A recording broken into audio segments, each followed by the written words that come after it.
Well, first of all, I'm a strong believer in transatlantic community. This was the most important alliance in prevailing over the empire of evil in the 80s. And thanks to this alliance, there was the reunification of Germany was possible. And also today, the NATO alliance is proving its effectiveness. And this is why I believe that, first of all, the free world, which is more or less like the NATO alliance plus Japan, Korea, Australia, and some other countries, has to be very watchful, very vigilant to the challenges of the future. One challenge of the future, which I very briefly touched upon during my address today, is China, and you asked about China indeed as well. China is not our enemy. China is our partner, and it should be so. And I believe it's possible that China is our partner for forever, for the foreseeable future. However, as Lenin once said, capitalists will sell us the rope on which we will hang them. And the rope, in this Lenin's saying, is technology.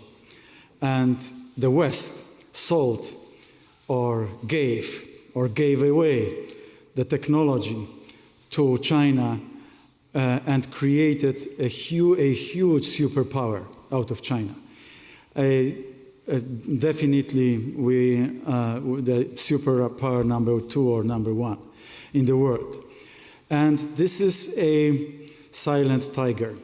They wait, they have a very long strategic view. They can wait for decades, as is happening and was happening for the last 40 years. And this is why we have to be, in particular, vigilant to all potential threats coming not only from the side of Russia, but also other looming superpowers. As I said, I believe that a peaceful partnership with Russia is possible, but we cannot be naive.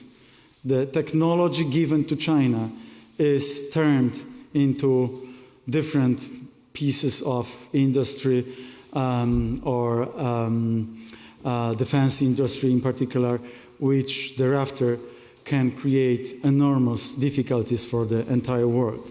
So not until China becomes truly democratic and respecting all the values of human dignity, democracy, and so on, so that we can be sure that China is our partner and is not jeopardizing Europe and the rest of the world, we should be careful with sharing the best technology of German industry, American industry, and other industries of the free world with other areas.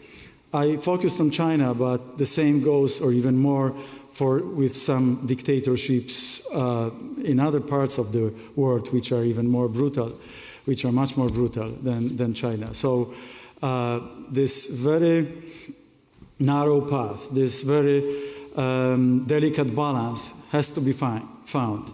I believe that I understand why the Mittelstand of Germany wants to trade with China. You have good trade balance, and China is a huge market for Germany. But this is short-term vis-à-vis long-term. And the long-term, and China is thinking long-term, cannot be not taken into consideration. That's, in general, my reply. Thank you.